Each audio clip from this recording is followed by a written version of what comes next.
BizQuik podcast hits on the struggles and advantages of being an entrepreneur. It's for anyone who's made the commitment to burn the boats and not look back. Are you a busy entrepreneur or small business owner trying to do it all? Then this podcast is for you. Corey and Julie will take you through the details of building a strong business. Hit the subscribe button and gear up for another episode of BizQuik Podcast.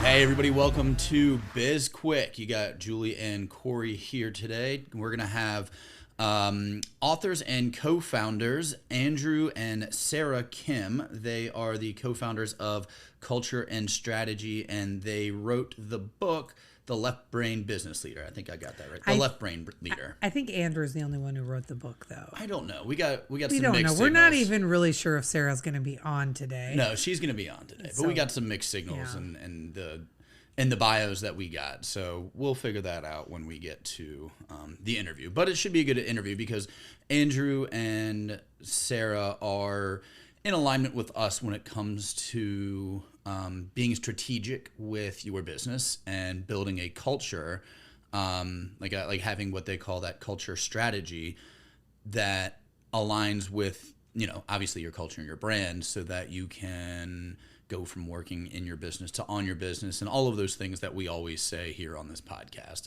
It's all about building a business where you are doing the things that I would assume that you want to do and not, stuck working on all the other nonsense. Why are you looking at me like that? I'm just laughing because this is like the longest intro on the face of the planet where I literally said nothing while you just jabbered on and on. Well, you were complaining that your eyes hurt earlier and you don't look like you want to talk, so I'll do the heavy lifting today. Don't worry, Julie. I think you want to do the heavy lifting because this is a left-brained conversation, although one could argue that you might be more right-brained than I am. I use my whole brain.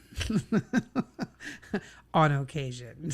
Yes, on occasion. Sometimes you use your 40-year-old brain and sometimes you use your 13-year-old brain. Yeah, it just depends. Situational. Yeah, but they talk about a lot of the same stuff that we talk about, and I think that will be an interesting conversation to get their opinion, their viewpoints on the things like growing and scaling your business and freeing up your time so that you can have a good work-life balance, which is important.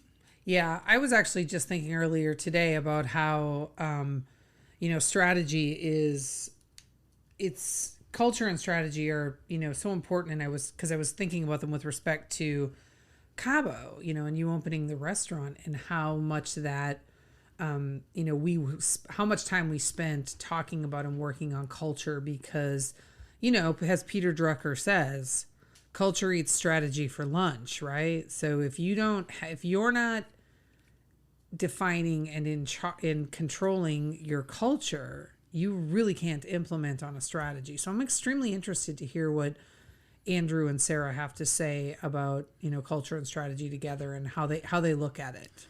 And I'd like to also get their opinion on that because we always talk about how culture is something that you can create, but it's also something that occurs naturally. Like you have some control over it. You can kind of set some guardrails or whatever, but like that true culture is really your personality coming out in that business because you can talk all day about like employee benefits and people come first and all that, but in the end, like if you're a dick at the end of the day, like that culture doesn't align with you, and the more dickish side of being nice to your employees comes out. Sure. Whenever I always think about, like a disastrous culture from a business perspective, I think of a client that we had a while ago, long before we started SB Pace. So it's not any of our loyal SB Pace fans.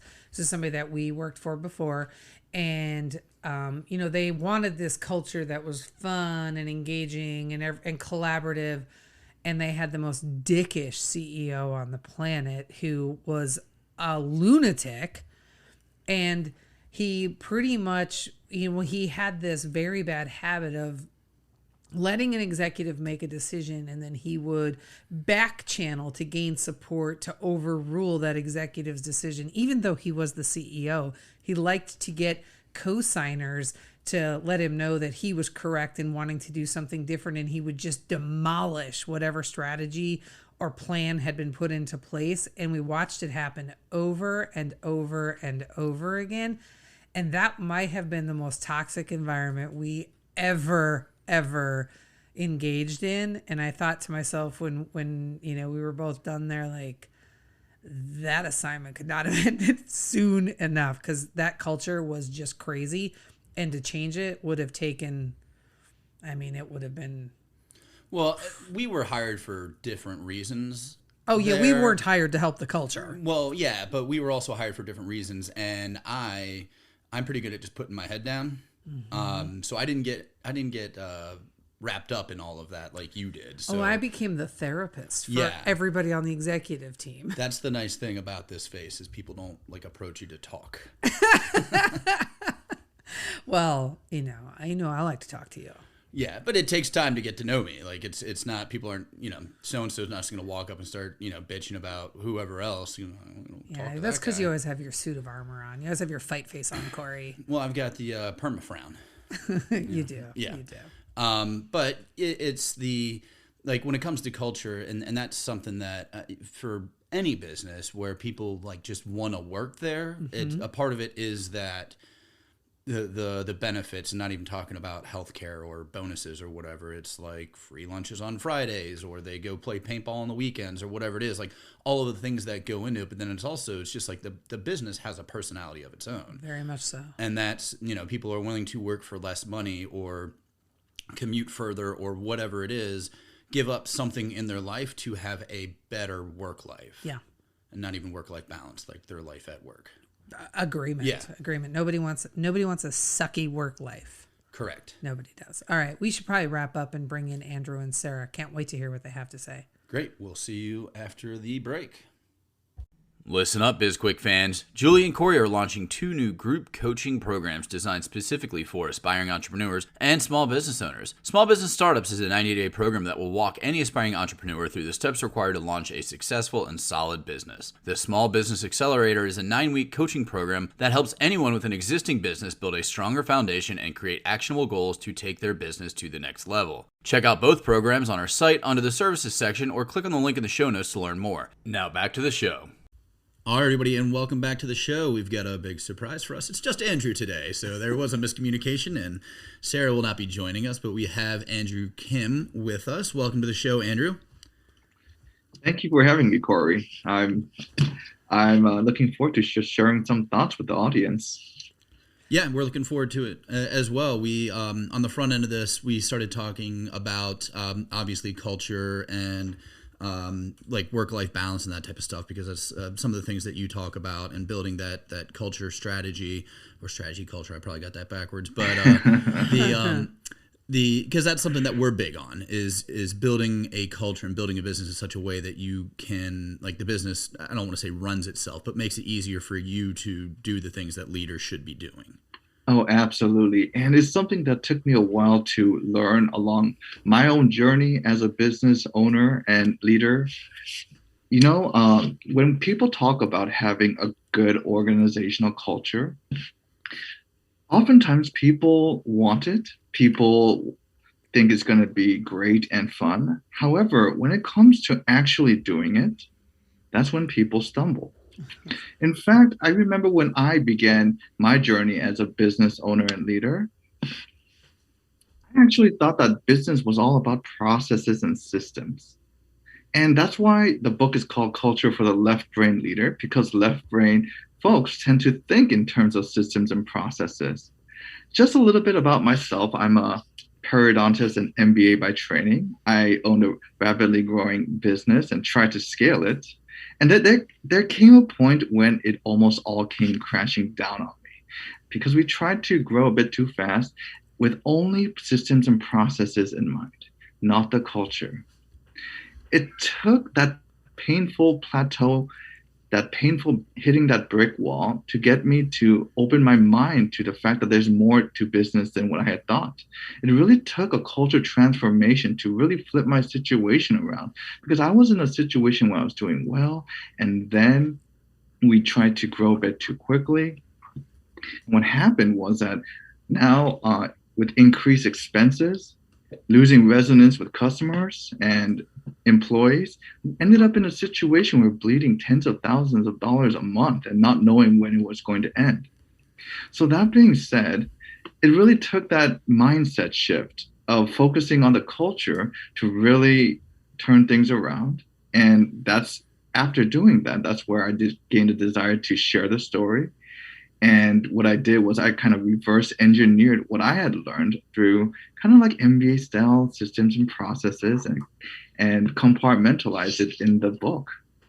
So, what was it that led you to look at the culture rather than systems and processes? Because, when things aren't running efficiently or you're losing revenue or customers, you tend to look at how, the systems and processes part of a business and not necessarily the culture. So what was it that caused you to say, this might be a culture issue and not a systems issue?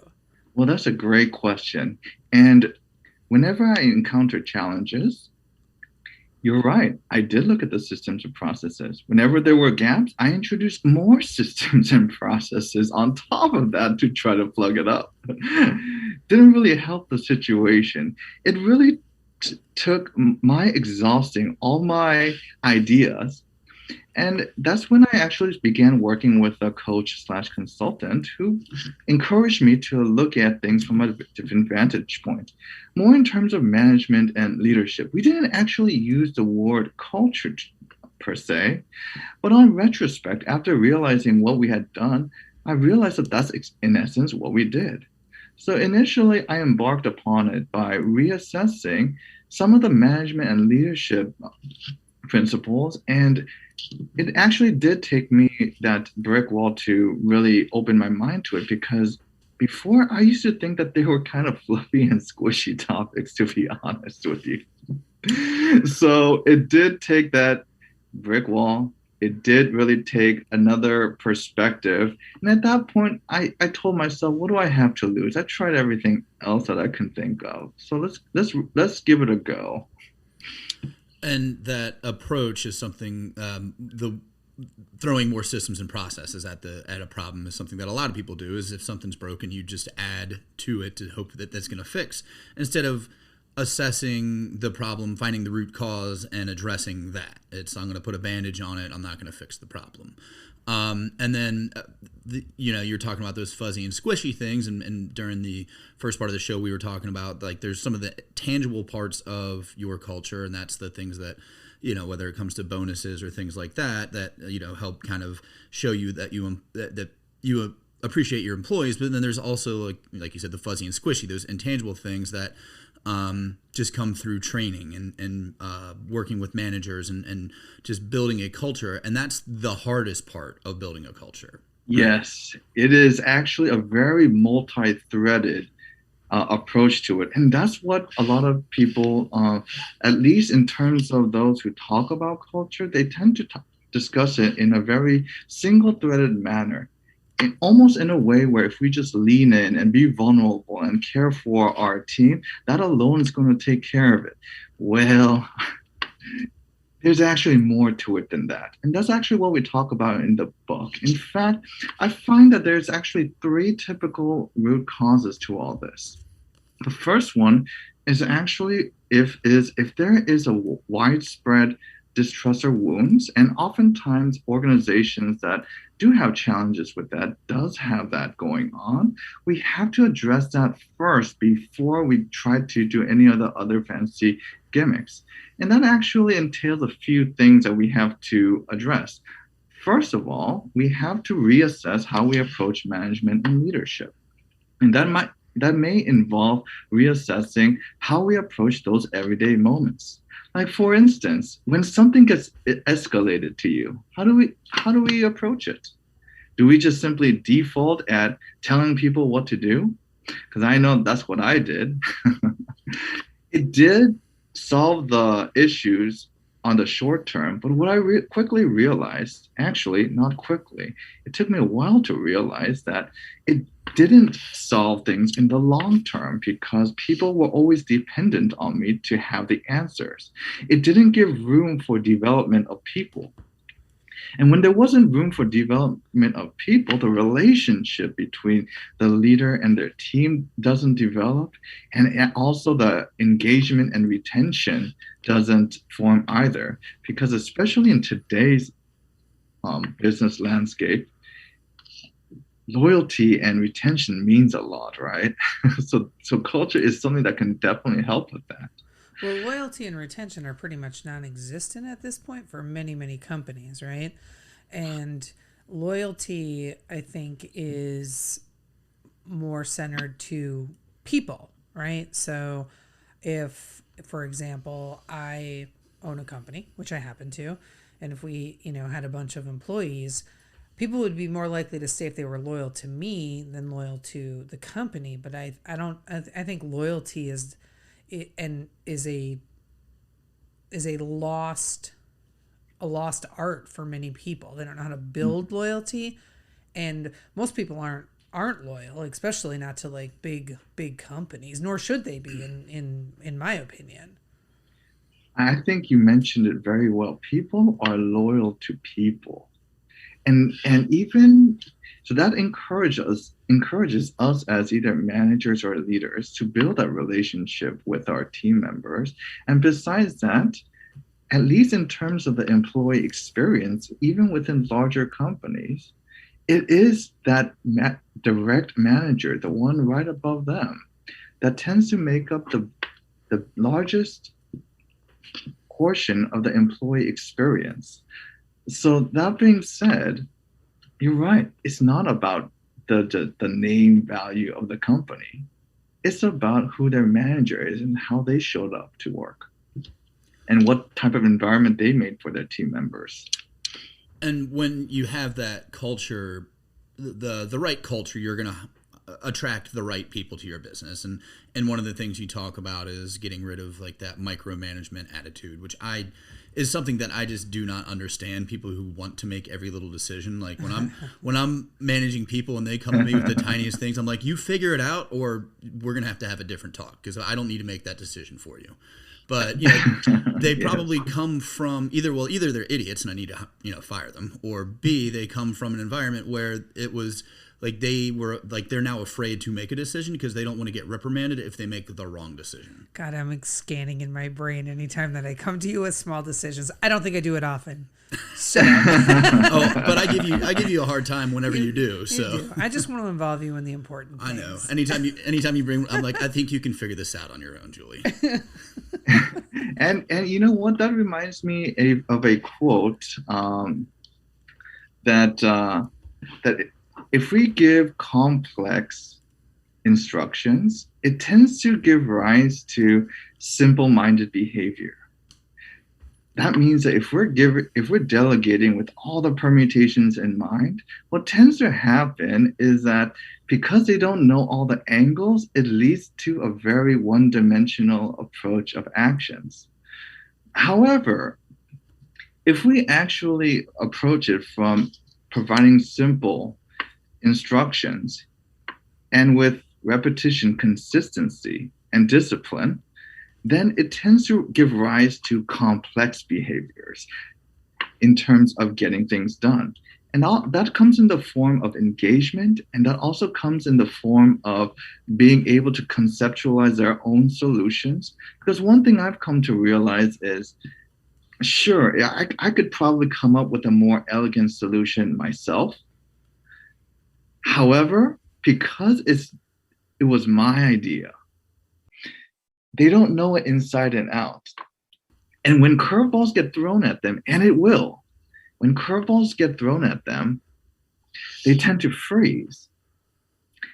That being said, the long-term productivity of their actions going based upon my idea tends to actually be diminished in comparison if they had the engagement and they received general guidance, but at the same time collaboratively came up with a solution and owned it and did it themselves.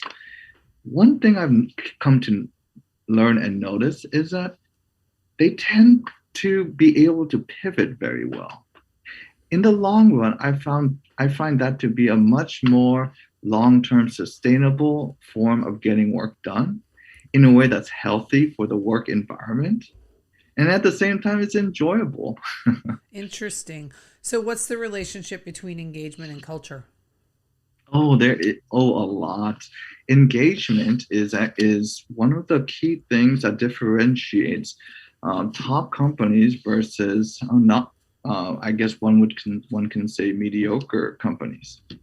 If you actually look at it, and this comes from the Gallup studies as well too, the top companies has a very high percentage of their employees being actively engaged. Okay, so meaning that organizations that thrive on strong cultures have a much higher proportion of these actively engaged employees. That being said, the main question is how? How do we achieve that? Okay, and it is more than just how we delegate. It is much more than leading and caring. There are other components to it. We do have to look at our alignment rhythms within the organization. Okay, it does involve perhaps adapting how we show up for our everyday moments throughout our work. So we have to facilitate changes in mindset throughout our people, both in ourselves and also in our teams. We also have to reassess the employee experience just from an HR standpoint. And beyond that, we also need to look at our business processes from the actual functions of the business units. That's important because before, processes used to have tens of pages of instructions, data overkill, and it was extremely rigid. Nowadays, if we want to capture the engagement, it needs to be simplified, but not simplified in terms of being dumbed down, simplified in the fact that it's more user-friendly. That means we need to capitalize on the most relevant information, but create a little bit more breathing room. Actually, it's harder to design processes with that in mind than having an excessively long set of instructions with details, because I'm sure we've all been there. We give all these instructions and expect people to do it. It just doesn't come together, right? The last thing is we also need to look at how we approach our strategy, because the strategy is what gets people to engage to the company. That's also very important as well too, in a way where it's nimble, both at the top level and at the bottom level. The top level is very important because the market is constantly shifting on us, especially the past year or two. I feel like it's been shifting every quarter. So we need to have a strategy approach that is nimble, because some of our older approaches, it only really looked at it about on an almost annual basis, whereas others don't look at the strategy or look ahead at all.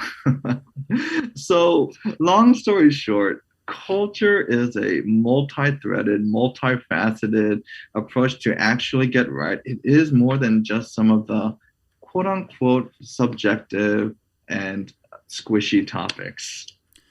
Okay, I've got one last question for you before Sure. we have to wrap up. So your book is for the left brain leader. For those out there who are more of a right brain leader, does this still apply to them? Oh, absolutely. I find that right brainers also get benefits from this book, simply because, number one, a left brain approach typically tends to break things down into smaller pieces in an organized manner. So even right brainers can actually pick some of those up and pick up a lot of tips for the various situations that they're in.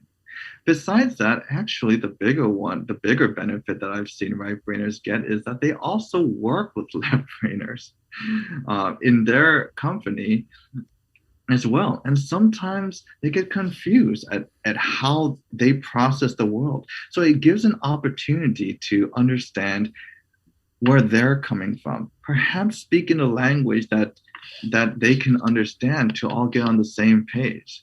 So that is one major benefit that I've found that right brainers can get from this book. Great. This is good stuff. Thanks, Andrew. Can you tell our listeners how they can find you? Absolutely. Well, you can find the book on Amazon. It's called Culture for the Left-Brained Leader. You can also connect with me on LinkedIn. You can find me under Andrew YJ Kim. You can also email me at andrew@cultureandstrategy.com. You can also look us on our website, www.cultureandstrategy.com. Excellent. And before we fully wrap up, is there anything that we can do for you, Andrew? Well, I suppose perhaps an opportunity to share one take home, which is the fact that these ideas of culture, even though it can seem far off, companies that have focused on this have been able to pivot more successfully than other companies that haven't. So I've come to open my mind from a do or die situation when I hit that brick wall and it was extremely painful and nothing else was working. I encourage the audience to consider it before they get into that do or die situation. Because number one, it might be too late then. Or number two, it is an extremely stressful situation to readapt how we approach things in such pressures. That's great information for our listeners. Thank you for sharing that. And thank you for joining us today. We really appreciate it, Andrew. Thank you to our listeners for tuning in, and everything you want to know about Andrew will be in the show notes. And if you want to work with us, connect with us, reach out, do anything with us, you can find all of our information, is on sbpace.com, and then we've got our social out there as well: LinkedIn, TikTok, Instagram, Facebook, and YouTube. Again, everything's on sbpace.com. Yeah, and while you are out on the interwebs, go ahead and download and rate our podcast. We would be so grateful. If you want to subscribe and give us a written review, we'll take that as well. The more feedback we can get, the better. And if there's topics you're interested in hearing about, go ahead and head on over to sbpace.com and let us know what they are by filling out a form. Don't forget to purchase our book if you haven't already. It's called Seriously Now What? A Small Business Guide to Disaster Management. Ooh, that is not the name of our book. It should be, because that's what I'm going to keep calling it. A business guide to whatever. It's in the show notes. Here's a digital workbook download on our website. It's the #1 Amazon bestseller, and if you have purchased it, rate it and review it for us. We would appreciate it. I'm Julie. And I'm Corey. And this is BizQuik, helping both left and right-brained business owners.